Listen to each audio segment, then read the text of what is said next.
It's the first vehicle that I ever bought by myself. And I tried to force you to take it, and you wouldn't do it. So I accepted what you gave me. Yeah. We were both happy. We were both happy, yeah. I just wanted to be able to keep my first truck that I had ever bought. I have lots of good memories about that truck.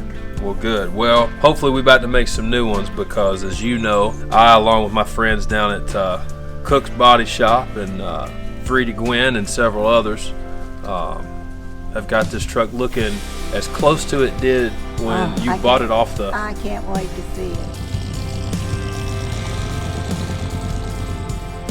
This is Stan the man, Stan Cook, my dad's best friend, and one of the guys responsible for making this truck look like it did. I drove this truck up into Stan's yard going on 2 years ago, and I said probably the best and worst thing that I could ever say, and I said, hey Stan, I want to fix this truck like you and Dad would, and that meant the right way.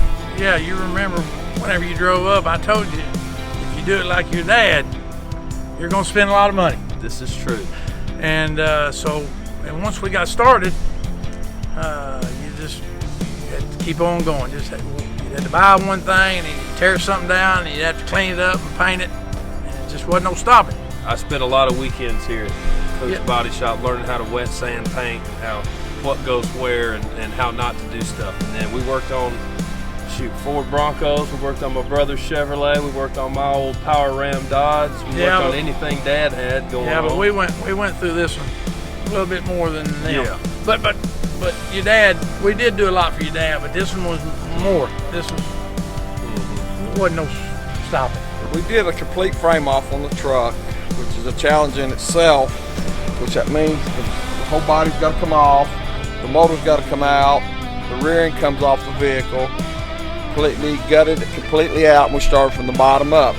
So the motor, transmission, rear end, gas tanks out from under it, wiring harnesses. And being an older truck, getting parts was another challenge, but we succeeded in getting factory parts on everything. We stripped it completely off the frame, all the pieces completely off of it, sandblasted it inside and out, bare metal, put a factory E-coat back on it, did all the body work, primered it a couple of times, walked it all down, primered it some more, walk sanded it, painted it all in pieces so there wouldn't be any tape lines. Normally when you paint something, they'll paint the inside of it first and then put it all back together, but you end up with tape lines on the inside and it just doesn't look good, and especially with the job that you wanted. So we ended up doing it completely in pieces, and as you can tell, it's absolutely perfect. We don't do a lot of overall paint job, but Matt and his family is part of our family, and their dad was a very special person to us, and we had a pleasure doing it for Matt. I'll tell you that. We appreciate Matt letting us do it. It's like father, like son, I guess, because he did the exact same thing for his grandpa's truck. That's right. And restoring that Ford pickup. pickup. You got pictures of it. Mm-hmm. Yeah. We've been driving around in it today, and it works just like it did when it rolled off the factory floor. So the next thing Freddie and I are going to do is cut a big hole in the hood of this thing and put a supercharger in it. No, we ain't. The only better thing would be if you could have taken me to the body shop and done the same thing to me. I think I was like in my 50s when I bought that truck, and that was in 1991, and I'm 92, so it's been a while. Let's go check it out. It looks a lot like it did. Oh, it looks exactly, maybe even better. Oh, it's beautiful.